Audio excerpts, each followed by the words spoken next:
Thank you for coming out here this evening and once again establishing that ancient and medieval art are every bit as important as contemporary art. Good for us. Thank you very much. I appreciate that a lot. When King Tut's tomb was excavated, of course, they found a lot of gold. And one of the things that's so extraordinary is what they didn't find there. They found a lot of jars, but the jars were empty, and the jars were not just for jelly jam. No, the jars were for very precious unguents and perfumes brought up, no doubt, from Yemen, from Ethiopia, from Somalia. How extraordinary that so much gold was passed by, and what the tomb robbers went for was so much of those unguents, okay? So certainly in the 14th century BC, smelling good really counted for a lot. And those of you who know the Romans know those togas got very, very heavy. They were woolen, and boy, you needed a bit of perfume to get through the forum on an August day, okay? This raises some very interesting questions. What about in the Near East? What about in the Near East far later, in the late antique period, in the early Islamic period? Was there a healthy kind of trade going from Yemen elsewhere? What were people in Iran and Iraq interested in? Did they have the same interests as Cicero and King Tut? Today we're very lucky to find out the answer to this. Dr. Anya King comes to us from the University of Southern Indiana. She received her BA from Kenyon College, got Phi Beta Kappa, and most importantly of all, was in classics. Moved over, though, into Near Eastern languages. She is, I gather, fluent now in Arabic. Very fine. Lucky the CIA didn't get her. Thank you for staying in the field. She again now teaches at the University of Southern Indiana. She teaches 8 courses a year. That is a tremendous amount. Normally one teaches 4, at most one teaches 5 or 6, and in certain states it is illegal to teach 8. However, she is teaching 8 and is fast on her way to tenure, and on top of all of that is looking forward to having her book published quite soon, perhaps by Cambridge Press. So today, we're very lucky. Roads of Arabia is able to bring us Dr. Anya King from the University of Southern Indiana. Anya.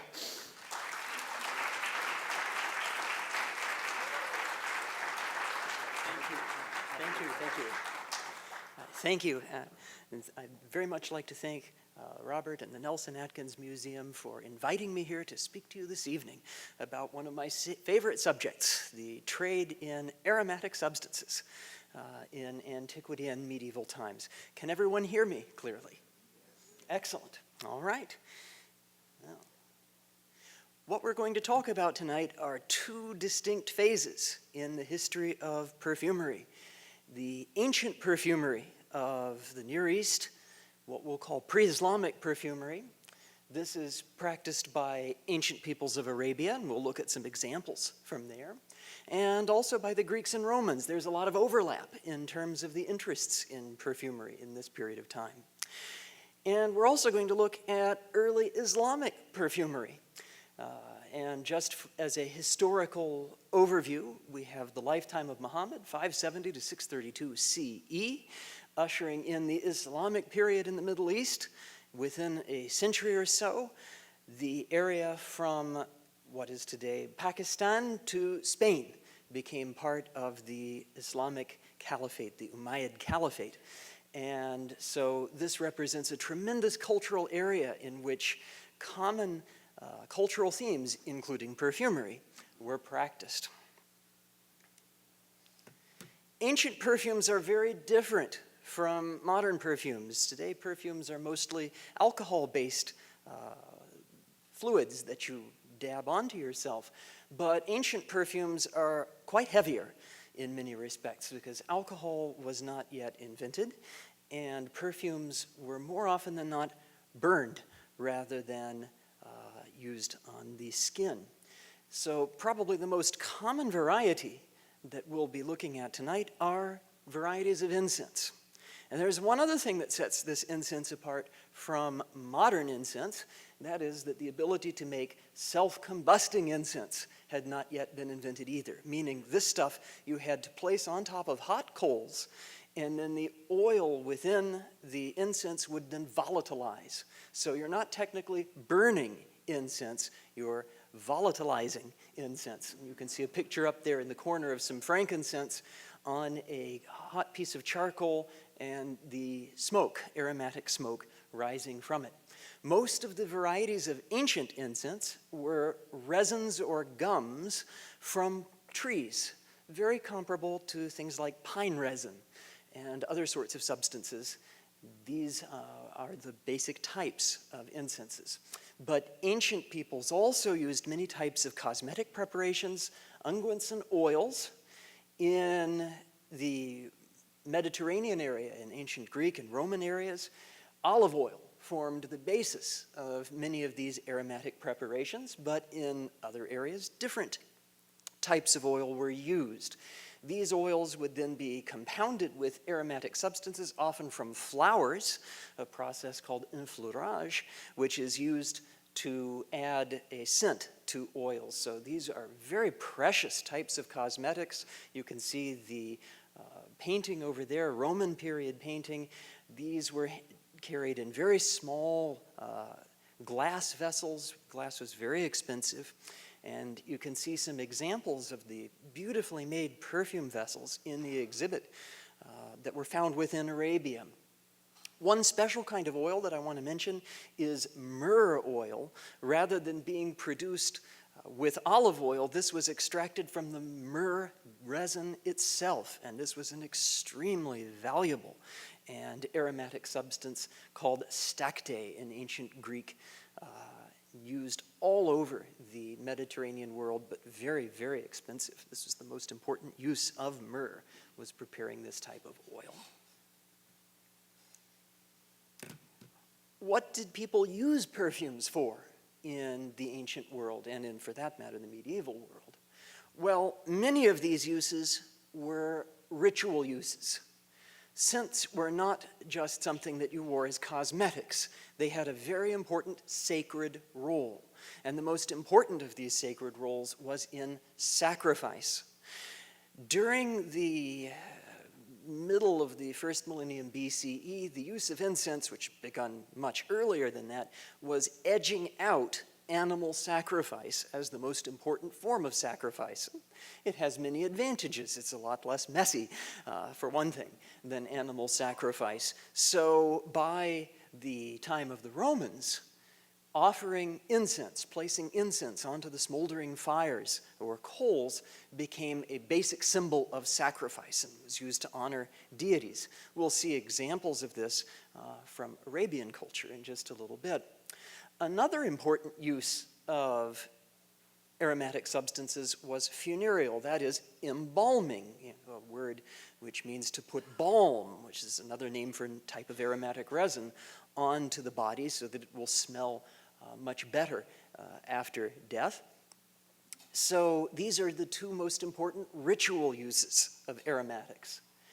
Probably in second place after these, we have medicinal uses. We don't think of perfumes very much as medicines these days, but ancient and medieval people most certainly did consider them very important for their medicinal properties. They were used in compound drugs, meaning you take many different types of herbs and other substances, grind them all together, and then you produce a compound drug. Aromatic substances were considered to be very powerful because of the scent that they exuded. The stronger the scent, the better the scent, the more efficacious they were as medicines. And this is tied in also to the concept of fumigation. It was believed that you could drive away illnesses that were brought by bad air, bad atmosphere, with good air, meaning scented clouds of smoke. So fumigation for medicinal purposes was also very, very, very important. Finally, we have cosmetic uses. Ancient people liked to smell good and used many different types of compounds, oils and unguents that we've mentioned before, in their quest to do this, and also would cense themselves with incense. For the Romans, the most valuable forms of incense were frankincense and myrrh. These come from the area of southern Arabia, and the Romans had a very exaggerated view of this part of the world. First of all, this is a quotation from the 1st century CE Roman natural historian Pliny, who writes, "The principal products of Arabia are frankincense and myrrh. The latter is also shared with the land of the troglodytes, cave-dwelling people south of the Roman frontier in Egypt. But no land other than Arabia produces frankincense, and not even all of Arabia." So this was a rare substance coming from an area that the Romans did not know very well. And the Romans, in consequence of this, had a very fantastic view of southern Arabia. They called it Blessed Arabia, or Arabia Felix, the land in which incense wood was so common that they burned it on their fires, where they were so rich that they had vessels and equipment of gold, where they never needed anything because the land was blessed by the mere presence of so much wealth from these incense growing plants. You can see from the map over here at the side, the darker areas are the areas where frankincense trees grow, and the lighter areas where myrrh trees grow. The lands overlap quite a bit where these trees come from. The Romans were fascinated with frankincense and myrrh. They wanted to know everything they could about them, and so you get a little bit of fiction and exaggeration in the information about these substances. But this account from Pliny again is relatively accurate in terms of the way frankincense was produced. That is, you find a frankincense tree and you nick its bark so that the gum oozes out. It's just like a wounded pine tree will ooze out its resin. So they make an incision where the bark appears fullest of juice and distended to its thinnest. The bark is loosened with a blow and not removed. From the incision, a greasy foam spurts out, which coagulates and thickens, being received on a mat of palm leaves, where the nature of the ground requires this, but in other places, on a space round the tree that has been rammed hard. The frankincense collected in the latter way is in a purer state, but the foamed method produces a heavier weight, while the residue adhering to the tree is scraped off with an iron tool and consequently contains fragments of bark, thus is of a lower grade. And you can see down in the bottom illustration here, these are the resinous drops of frankincense as they've come out of the frankincense tree. And over here, the darker colored myrrh resin.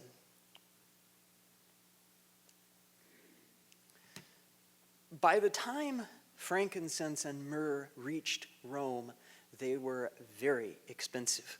Pliny discusses the route from southern Arabia in some detail in his history and calculates that by the time a camel reaches the area close to the Mediterranean, about 688 denarii worth of fees per camel have been tacked on to that camel load of frankincense.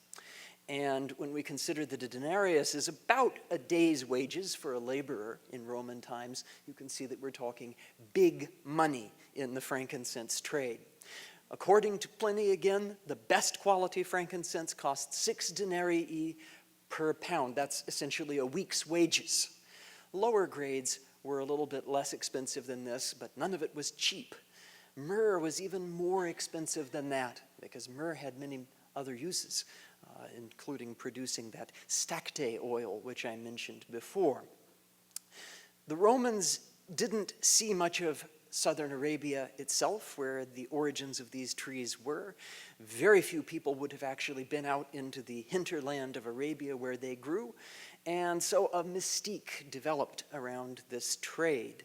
What the Romans did see were places like Petra, where the tremendous wealth of the trading people, the Nabateans, who received these commodities from deeper within the Arabian Peninsula, enabled the creation of truly magnificent edifices carved out of the live stone in this wealthy area. So the land that actually produced frankincense and myrrh is the land of southern Arabia, the very southern part of the Arabian Peninsula, basically what's today Yemen, and the western parts of Oman. The people who lived there included many different groups, but the most famous of them are the Sabaeans, who have also lent their name to the land of Sheba in the Hebrew Bible.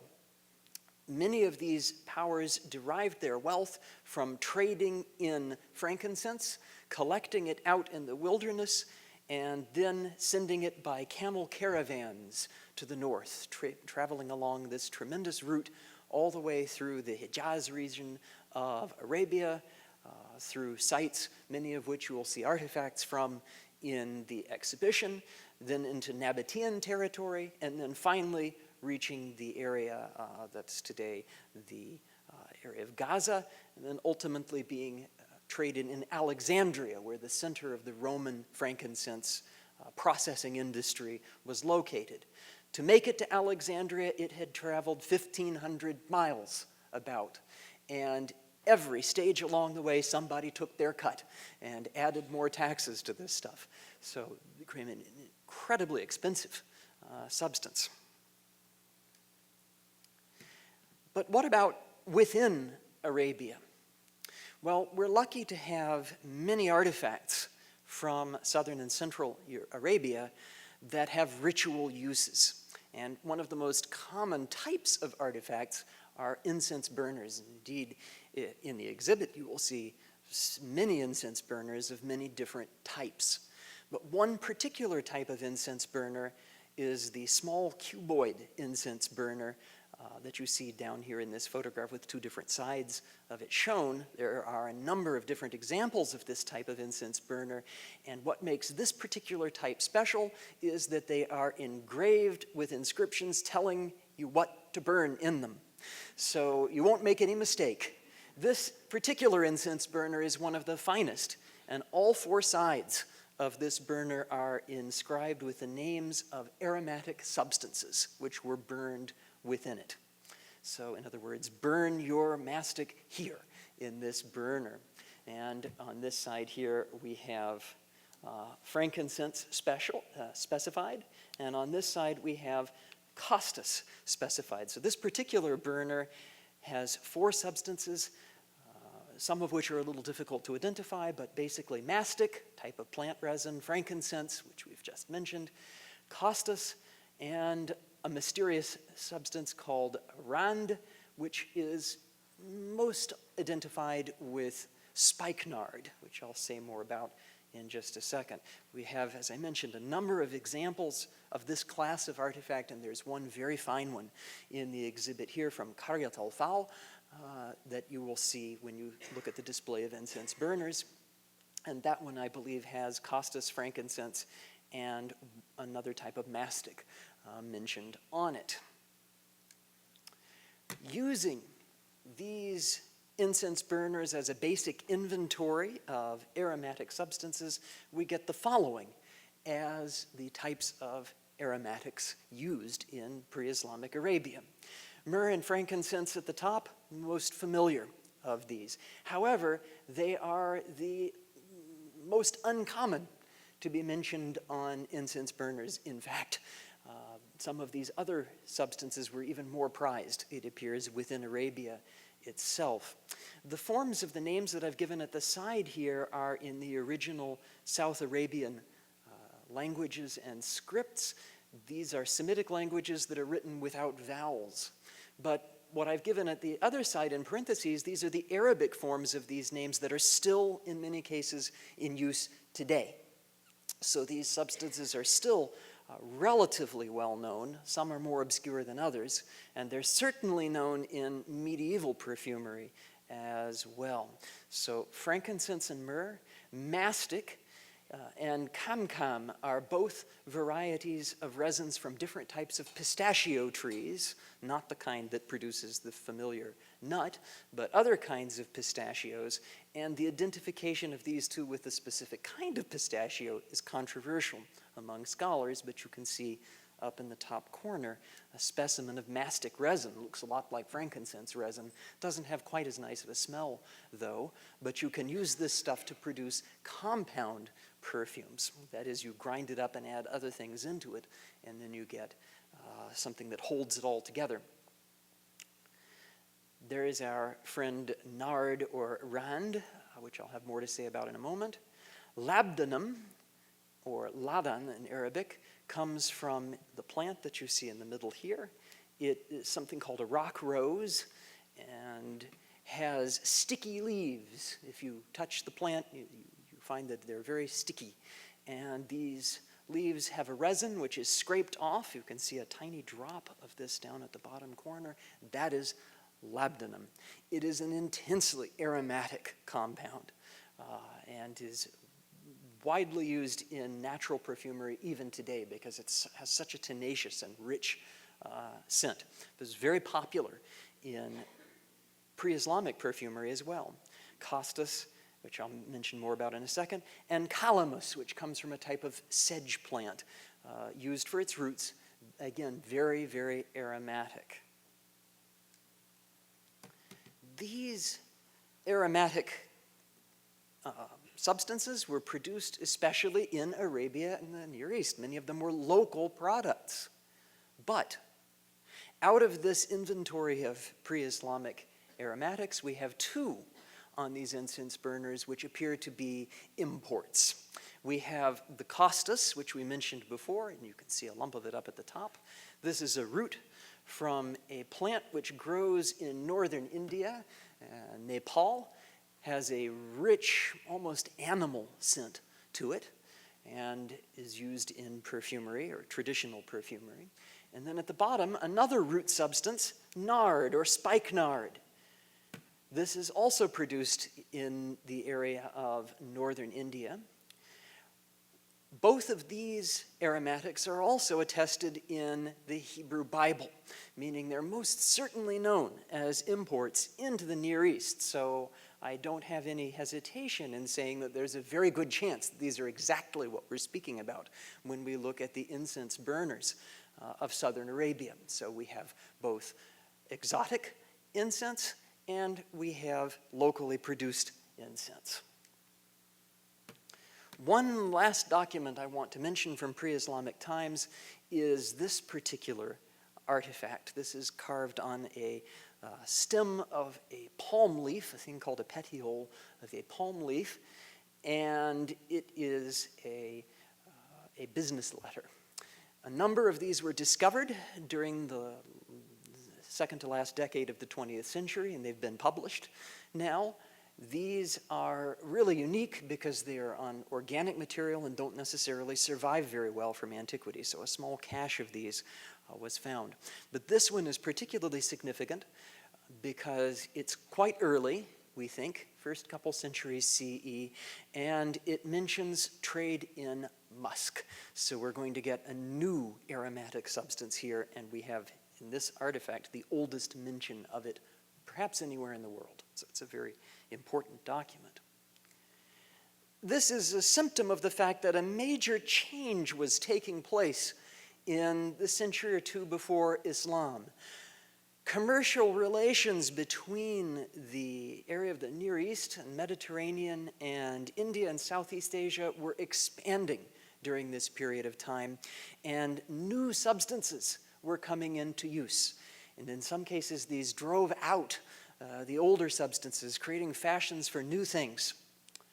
And 4 of these are particularly significant for the theme that we're going to look at as we continue here. Musk, which we've just seen in that document from Yemen. Ambergris, aloes wood, camphor.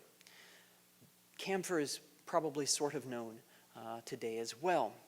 These arrive in use in late antiquity just before Islam. In fact, Islam would enthusiastically adopt these as characteristically Islamic perfumes and help hasten their use as perfumes and as medicinal substances in European culture as well, as we'll see. But first, let's look at what these substances are. Musk, real musk, comes from a type of deer called a musk deer, which is a very unusual type of deer. As you can see, they've got little saber teeth down here at the bottom. These live only in highland areas of Central Eurasia, Inner Asia, so Tibet, Nepal, the frontiers of Mongolia, Western China. Areas like this, they're very small animals too, so not the size of our white-tailed deer, but more like the size of a large dog instead. The males of musk deers have little glands that they use to produce a chemical that they mark territory with in breeding season, we think, although the biology is not perfectly understood. These glands are harvested from the musk deer. The musk deer is shot, and the gland is cut off of it. Within each one of these little furry glands are grains of tiny musk, which looks a little bit like coffee grounds. It is intensely smelly. It really, frankly, stinks. It's a horrible smelling substance, at least to the modern nose. It smells like distilled sweat or something like that. It's really not very pleasant. But in medieval times, this was a very valuable perfume substance. And indeed, up until comparatively modern times, it was used in very small doses in perfumes to give it a special quality. One of the rules of perfumery is that among all of the sweet smells that you mix into a perfume, you add something that's a little bitter or rancid or foul that gives it a fullness. Otherwise, it smells insipid. Musk had something of a role like this, and truly it gives perfume a lift that is not attainable by any other means. In any case, because of this, the poor little musk deer is very endangered today, so real musk is not used anymore. They're trying desperately to conserve the surviving animals in the musk deer species. Ambergris also comes from a very unusual source. It comes from sperm whales. Sperm whales produce this substance in their digestive system, something to do with their diet of squid. You get coming out of the end of the whale, along with the refuse of the whale, you get chunks of ambergris, which is a waxy substance. And if you get it in its raw form, it really does smell quite like something that a whale would have, evacuated. But if you take ambergris and age it, you get a very different smell. You get a rich, almost musty sort of smell out of this substance. In European perfumery, ambergris was used to prepare something called tincture of ambergris. You take ambergris, soak it in alcohol, and then you get a substance that you use in perfumes, and it was the most precious substance that went into perfumes because it enlivened them and made them vivid. It enhanced them, and it also made them lasting and lingering in a way that it was not attainable without this very precious substance. And as a result of this, perfumers still use something that they call ambers, which are synthetic compounds that are designed to mimic the odor of ambergris. And these often include, incidentally, a lot of labdanum, that stuff from the sticky rose plant that I showed a little bit earlier. So finding this is basically due to luck. It floats up on beaches, and you find a lump of it, and it's very valuable. Some whaling existed in medieval times, and they would find chunks of this within the digestive system of the whale, but it's most definitely something that you don't find in huge quantities. Aloes wood also comes from a very strange source. It comes from a tree that is sick. This tree grows in Southeast Asia, what's today Malaysia and Indonesia, Myanmar, other areas like that. This type of tree, when it gets an infection, produces a resinous secretion that's intended to protect the tree, and it just so happens that this secretion is very richly scented. So you can see this tree over here has been hacked into, and part of the wood is diseased and has this deep, dark color.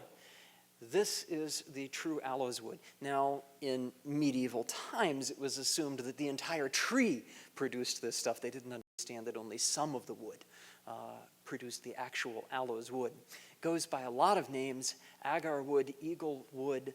It is widely used as an incense today, and in places that still burn a lot of incense, in, for example, Saudi Arabia, but also in Japan and China, this is the most valuable incense of them all. And fine grades of aloes wood are very expensive, worth their weight in gold today. Famous pieces of aloes wood in East Asian history get named. They are so important. Camphor is another resin produced by a tree, but this time within a tree. The tree is a Dryobalanops tree, and it's related to cinnamon, actually. Within the wood, hollow spaces in the wood, little crystals of camphor are produced. Smells very much like the sorts of camphor that get used in cold medications today. So, you know, that camphoraceous smell comes from a substance related to this.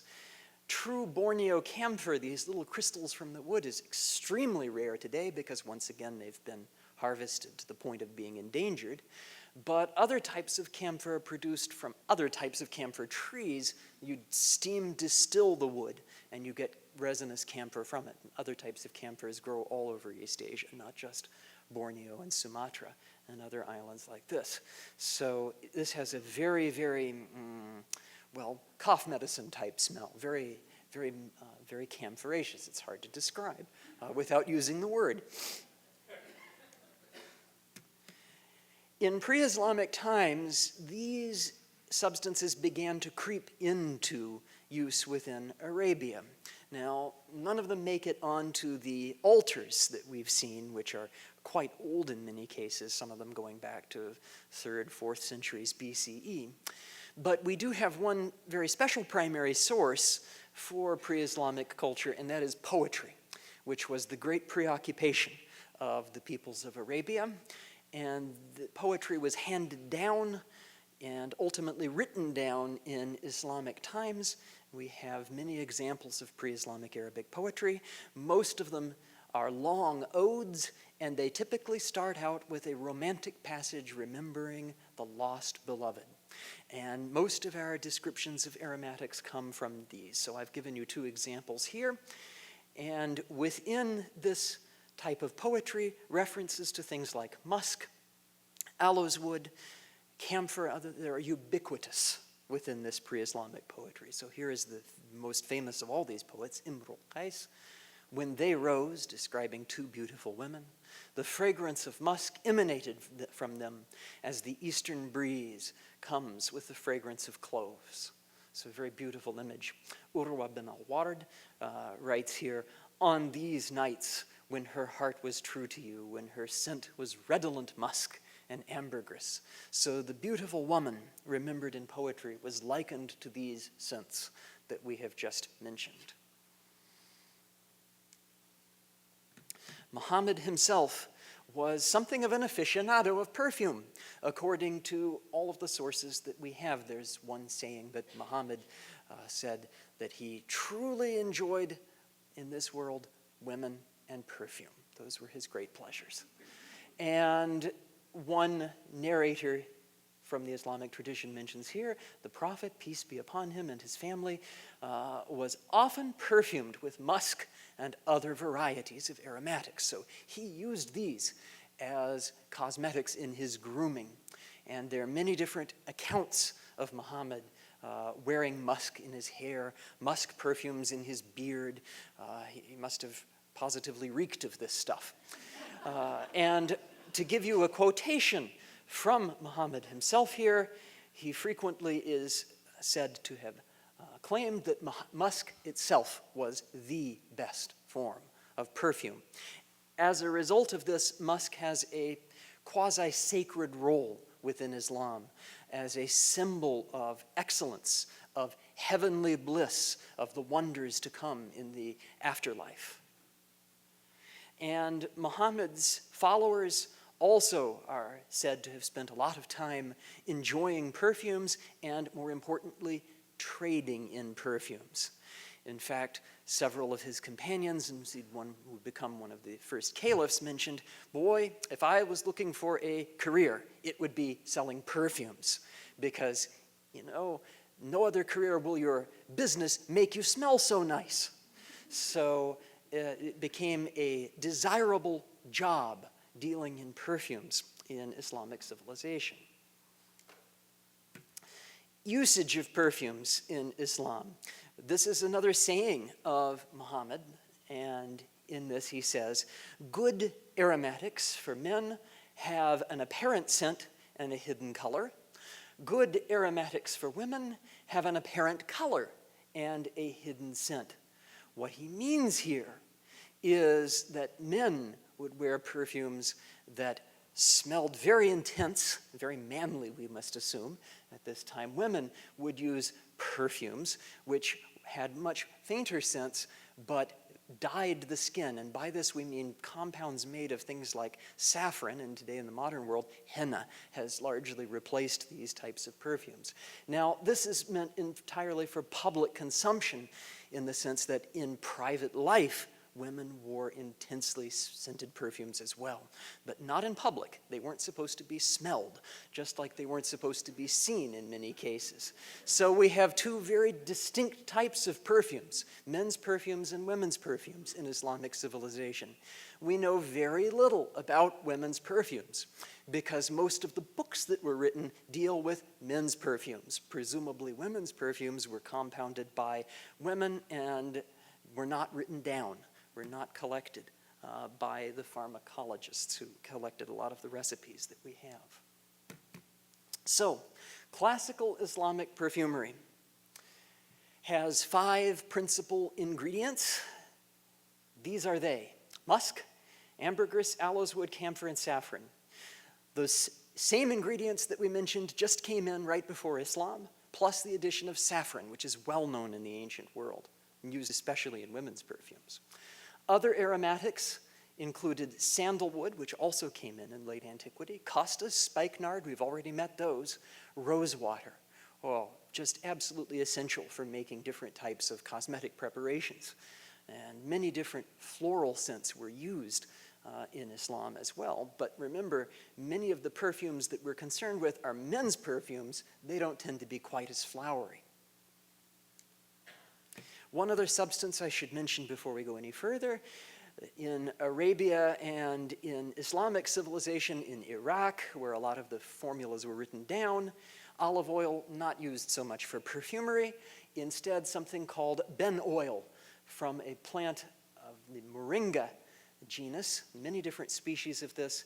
It produces a very fine oil which does not go rancid easily, so it makes excellent aromatic compounds. This is the olive oil of Middle Eastern perfumery, and probably goes back well into pre-Islamic times, but we don't have good material on it. Now apparently it's considered to be a health craze, moringa oil. You can get all sorts of benefits from this, so they say. Islamic incense isn't used for sacrifice like pre-Islamic incense was. Instead, it's used for personal grooming and in public situations, in parties, gatherings, and other sorts of things, so that everybody will smell nice. It's made into wicks and cakes that you would place on the coals. It would make them look very nice. Sometimes they would be molded into the shapes of fruits and other sorts of things. But also chunks of whole aloes wood, including aloes wood which was painted with other aromatics. Usually that means ambergris and musk. So that's what we call freshened aloes wood. This incense was also used by smoldering on coals. There's still no self-combusting incense at this time. Much later that we get that. And I mentioned these are for personal grooming. Here's the most personal type of incense object. This is a censer. that is quite different from any kind we've seen before. It has a tiny little basket inside that would hold hot coals. You can see the metal devices that keep the basket vertical so that the hot coals don't spill out. And you carry this around with you, and it smokes, and you warm your hands on it. This is a type of censer that seems to come from China. And there's an example in the collections of the Nelson Atkins Museum from Tang Dynasty, China. But this is an Islamic version that's slightly larger than the Chinese example here from 13th, 14th century. So many different types of censers. You'll see an Ottoman censer in the exhibit here. I've given you at the bottom a formula for Islamic incense. This is for one type of incense from a book called The Paradise of Wisdom. Take an ounce of aloes wood, half an ounce of white costus, half ounce of onycha, which actually comes from a mollusk, 2 mithkals, that's about 4.5 grams, of suk, a musk compound. Pulverize them gently, crush them carefully, dry them upon a plate, take a quantity of honey, mix it together with more ambergris, and be very careful not to burn it. Then you thicken it with ambergris and honey, add some crushed musk in a paper mold, pour this gloppy mixture on top of it, then sprinkle some more musk in it, set it all up, and then later on in the end, you'll unmold it and you'll have an incense cake that will be highly fragrant. Notice that the ingredients specified are all of these very exotic ingredients, musk and ambergris. Unguents. The most famous of them is something called ghaliyah. This is a dark-colored paste used by men. It goes into especially beard hair and mustache hair and head hair and helps dye that hair. The use of dyes is, Muhammad himself is said to have used dyes in his beard and hair, so it's very good Islamic practice to do so, and it makes you smell very musky to do this. This substance is a very expensive substance. The word ghaliyah, in fact, means very expensive substance, and consisted in its classical form of musk, ambergris, and ben oil, nothing else. So 2 very expensive ingredients. And incidentally, as a proper name, women could be named ghaliyah, meaning Lady Ghaliyah, and, as a name based on a perfume. And there is a tombstone in the exhibit of a lady named Ghaliyah. So when you see her tombstone, you can think she's named after this marvelous perfume here. There are some perfumes called haluk and abir that are saffron-based perfumes, for the most part used by women, that would dye the skin. And we can imagine that in being used, elaborate patterns would be traced upon the skin, like the henna patterns that are used in the Middle East today. How do you make ghaliyah? Well, here is a formula from the 10th century pharmacologist Ibn Kaysan. One takes 10 mithkals of musk. Remember, that's about 4.5 grams of musk per mithkal, crushes it gently, and adds 3 1/3 mithkals of fatty blue ambergris, and which one forms into pills and melts very carefully in ben oil, not scorching it, of course.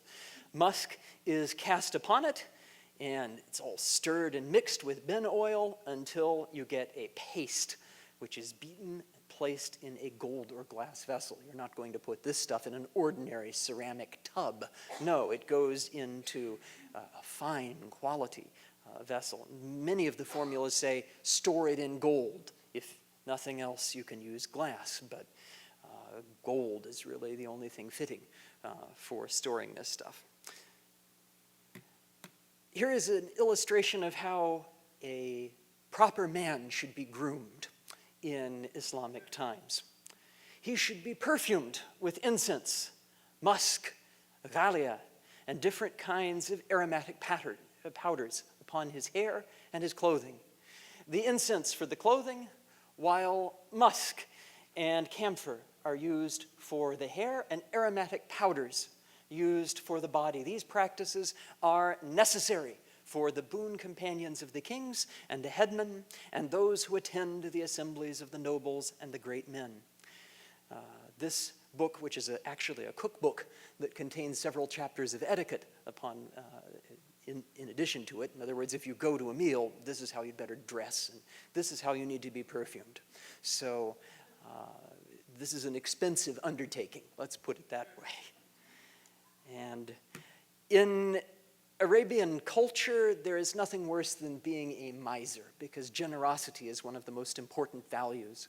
And so there's a genre of literature in Arabic that tells funny anecdotes about misers. You make fun of misers because they're stingy and they don't share their wealth with other people. So here's one of these anecdotes that I thought would be entertaining for you, because it deals with a miser trying to save ghaliyah perfume. So this guy, Abu Ja'far al-Tarasusi, visited some people who honored him. They would have presumably fed him and perhaps bestowed a garment upon him. And of course, as part of this, they perfumed him. And in this, they anointed his beard and mustache with ghaliyah perfume. So this is a great honor. His upper lip began to itch. So he put his finger in his mouth and scratched his lip from the inside, fearing that he would take off a bit of ghaliyah if he scratched from the outside. So this is the height of bad manners for this miser. European culture derived much from Islamic medicine in the period, especially the 11th, 12th centuries, and along with medical literature by people such as Ibn Sina, who you see down here, the prince of medicine, who's usually known as Avicenna in Europe. A lot of this contained formulas and accounts of medicines, including all of these aromatic preparations, such as ghaliyah formulas. And the document I've given you over here at the side is written in Hebrew script, but is in Arabic language, so it comes from a Jewish community from Spain. And in this, it gives a formula for ghaliyah, and it tells us that in Latin, this substance, ghaliyah, is called Ghallia moscata, or musky ghallia. The Latin that is used in this text is actually an early form of Spanish, derived from Latin. So we can see the path of these substances heading into Europe. However, in the early Renaissance and Renaissance of Europe, European chemistry leapt ahead of Islamic perfumery by deploying a new range of alcohol-based perfumes, which made these types of perfumes quite obsolete and led to a very different form of perfumery in European society in later times. So, in conclusion, in the ancient world, Arabian incense was king. Frankincense and myrrh from Arabia were the most valuable forms of incense. They were some of the most expensive substances you could buy. They had key role in religion, in ritual, in medicine. In the Islamic world, perfumery maintained its importance within medicine, but lost a lot of the sacred roles because you were no longer sacrificing incense to polytheistic deities. But musk, the new incense, became a symbol of heaven. And perfumery itself was cultivated as one of the genteel arts that individuals were expected to learn about and use in high society of the times. Thank you.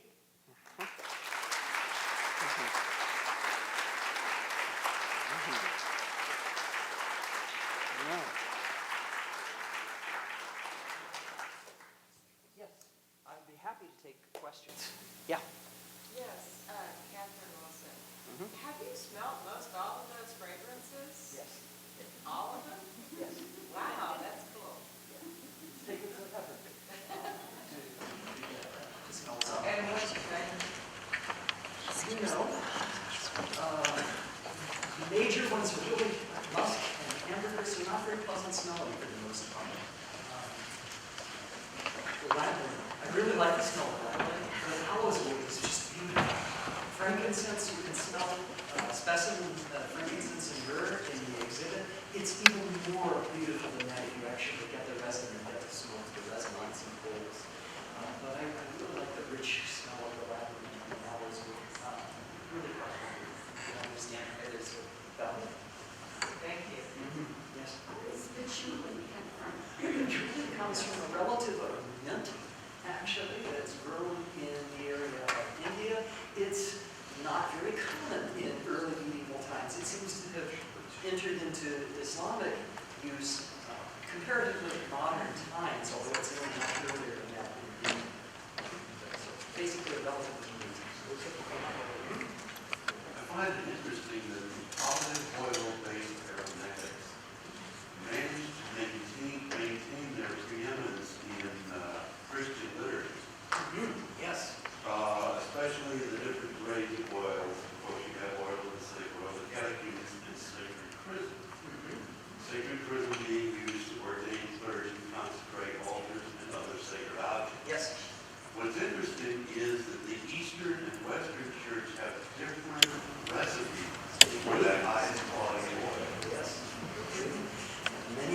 fantastic in their ingredients. I've seen the formula for the anointed oil used by the Church of England for the British monarchs, and it's got real musk in it, among other things. So it's got musk and ambergris and all of these. That's about 30 ingredients, I think, and it's very complicated. But some of these substances were adopted into Christian liturgical use from Islamic society, but others are older than that. Olive oil is always preeminent because it's just such an important symbol in the Mediterranean. Yes? Did the musk come from the northern silk route down to, say, Damascus or Baghdad or to Rome? How's that? Both. Both by land and by sea. So musk was exported not only from the area of Tibet through India, but also from China. You could buy it in the ports of China. Sailors from southern Arabia and the Persian Gulf sailed all the way to China as early as the 8th century, 9th century, and they bought musk there. Others came across the land routes. But the interesting thing about this is that the pharmacologists who write about it say it's much better to buy the stuff that comes by land because they believed in humoral theory. Musk is hot and dry, and if you take it to the cold and wet ocean, that damages it by its intrinsic characteristics. So even though it probably didn't, they believed this. So they had a strong preference for musk brought over land, but it came in every way. The thing about musk is it's worth far more than its weight in gold. And a little tiny musk pod, that's a very valuable substance, and anybody traveling, buying silks, whatever, they could take some of those back, pocket-type size. And it's a fortune worth of material that comes in. So one of those musk pods, it's very hard to link modern values up with these things. We're talking something that would cost maybe the cost of a car or something from a musk pod. We're not talking cheap stuff. It's very expensive. It goes a long way too. Yes? Were the cubic incense burners ceramic or stone or both? Those are stone. Those are carved stone. There are ceramic types of incense, but there are lots of types of incense burners. The reason I showed this type is because they're inscribed with names of aromatics. Several of the Arabian types you can see at the exhibit. Most of them are stone, carved stone.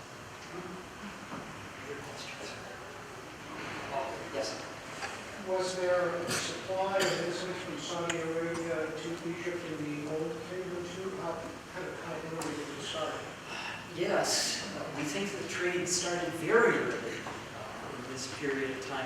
Whether it is arriving from Arabia proper or through the area of what's today basically Ethiopia and Somalia is hotly debated among scholars. We're not completely sure which way it came, but very early, certainly by the 2nd millennium BCE, Arabian resins are well known in both Mesopotamia and Egypt. Yes? During it was difficult just to stay alive in those time periods. Who were the people that had free time to develop these things? Some of that stuff was cut and dry.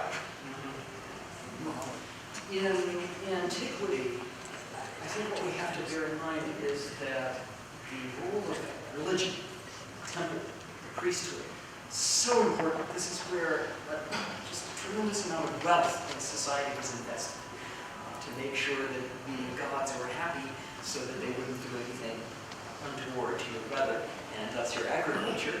So the priesthoods typically were very large, very well paid, and had a lot of time to experiment with these things. A lot of medicine comes from settings like that. In Islamic times, on the other hand, there is a fairly substantial upper and middle class that was, at the time, literate and cultivated an interest in these, and this is not necessarily a religious class. They were interested in finding out what the good life was like, and so they explored these different types of incenses and perfumes, in addition to fancy clothes and other sorts of things as well. Did the shortage of water in the Arabian deserts was responsible for the spread of this many perfumes? And plus, in Islam, most of the people who live in the deserts only bathe once a week. because there's not enough water. And then we just cover that with the perfumes and this. Probably played some connection in there, but even in Europe, bathing wasn't very common, but perfumes were still used. Now, one thing that I should point out is that before the 18th century, there is a very different attitude towards intensely fragrant, musky perfumes. Today, they're not used. They haven't been used since the hygienic revolution, let's call it that. It broke out starting in France in the 18th century. And all of these old, very, very body-smelling perfumes kind of fell out of use in many ways as people started bathing more at that time. But I think there is a connection, definitely, with using these and customs of bathing. But then again, the Romans bathed a lot, and they liked their perfumes too. They used lots of them. So now the musk is produced chemically now because we cannot have this many musk beers. Oh, musk that's used first of all, a lot of the perfumes that you get are called musk, just simply have the name musk, aren't really very musky.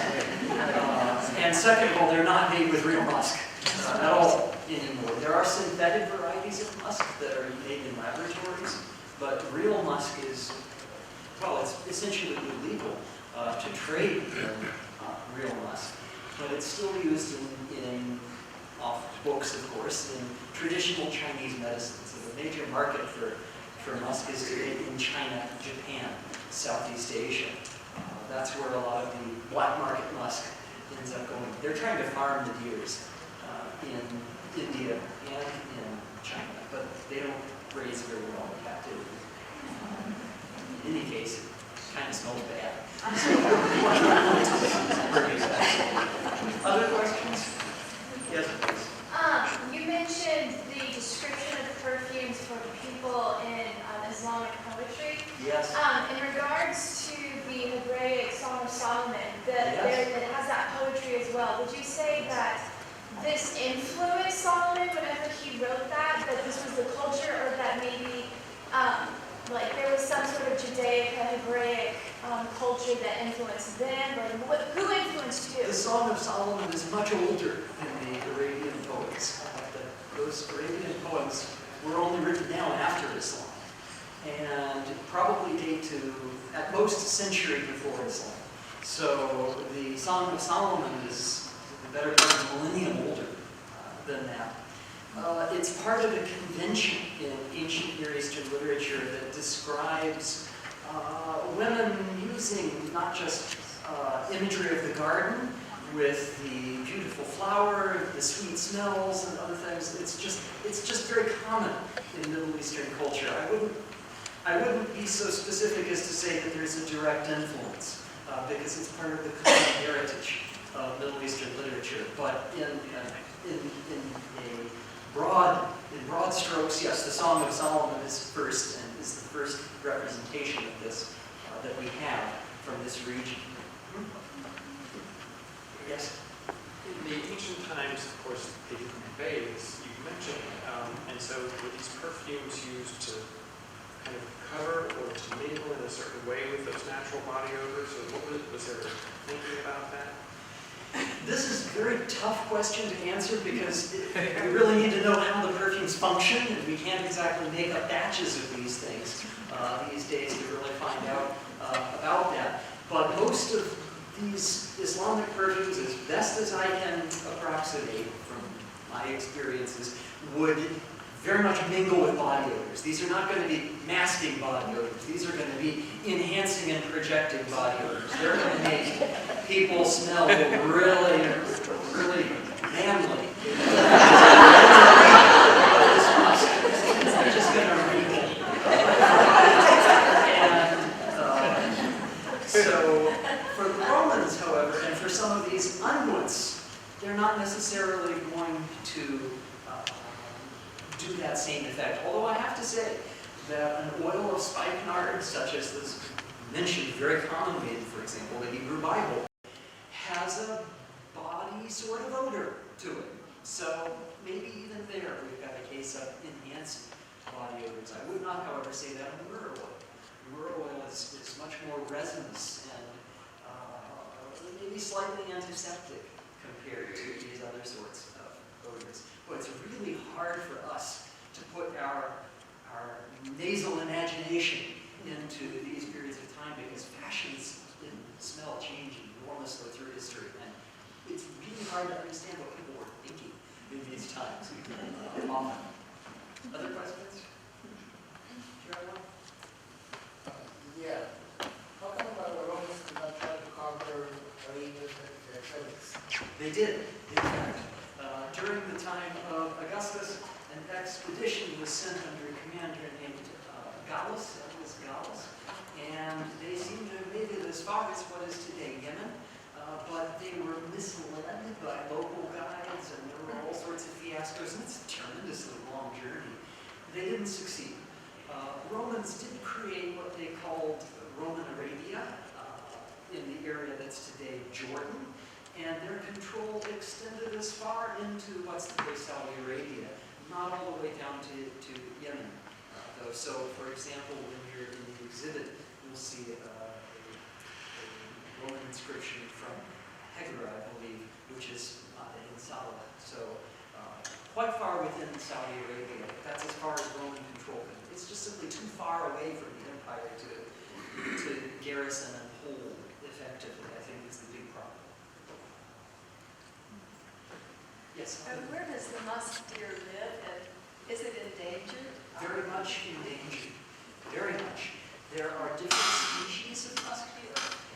They can be found all the way from Siberia. The Siberian musk deer is the least endangered musk deer. Mongolian plateau, so the Altai mountain region, there are musk deer in there. The mountains of western China, so Xinjiang, Gansu, areas like that. And also down into the mountains in the northern part of Vietnam and Laos and Myanmar and through Nepal and Tibet. The most famous comes from Tibet. The most famous ones. Tibetans. Other questions? Yes, please. Would one postulate that perfumery is the ancestor of pharmacology? Well, I think that perfumery developed hand in hand with pharmacology. Today, it's very separate from pharmacology, but in medieval times especially, if you wanted to get a perfume, you would go to someone who was called an attar in Arabic, and he would also be the person you'd go to for a compound drug. So if you got a prescription, that's where you would go to get it filled. So there's a tremendous amount of overlap. So the pharmacist would be the person who would prepare the perfumes.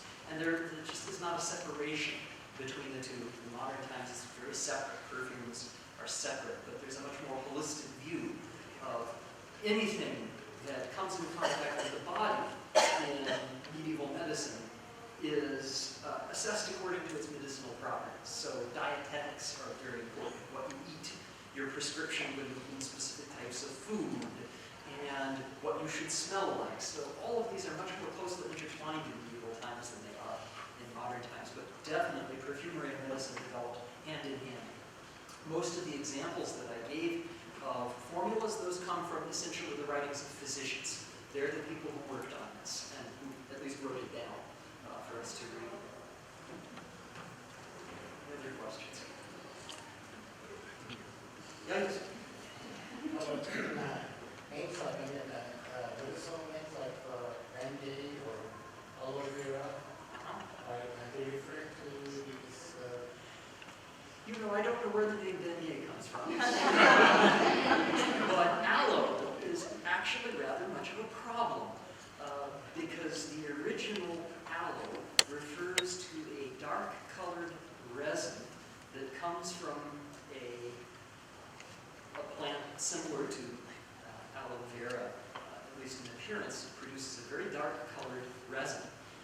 And one of the reasons that aloe's wood is called aloe's wood is because it also has this dark-colored resinous woods. So there's some overlap in there. So there are actually lots of different discrete things that are aloes in that case. But yes, aloe vera, it means true aloe. So as far as medicine is concerned, it's what you would use to get the benefits of the true aloe aloes wood, pharmacists call all sorts of different things. Eagle wood, aloes wood, iron wood, etc. Some of them choose something as different from aloe as possible so that you won't confuse them. But then again, some pharmacists also want to confuse you because they don't want you to know what they're doing. It's Any other questions? Oh, sorry. Yes. Could you make a few comments about the function and purpose of using perfume in sacrament? Okay. Take for example, Homeric Greece. We see that what the gods enjoy, according to Homer, for example, is the savor of the roasting meat. They enjoyed the smell, the smoke ascends to heaven. And eventually perfume, which also produces this sweet smell, so ascends to heaven, right? Substituted in for the roasted meat offerings of that. I think that it was a lot easier to deal with in the sense that slaughtering animals in the temple must have been intensely smelly. And one of the reasons for adding incense to begin with was probably to cover up the smell of these animals that were getting butchered in temples. And from there, it's pretty easy, I think, over the course of generations to use less of the animals and more of the perfumes themselves as they come to be associated with the sacred space. This isn't to say that animal sacrifice didn't continue on into Roman times, but it was gradually being phased out. There are traditions that describe how Pythagoras, the famous Greek philosopher who was interested in all sorts of different things, said, well, we need to stop these animals. That's hard on the animals. Let's use more incense. So there are intellectual justifications of doing this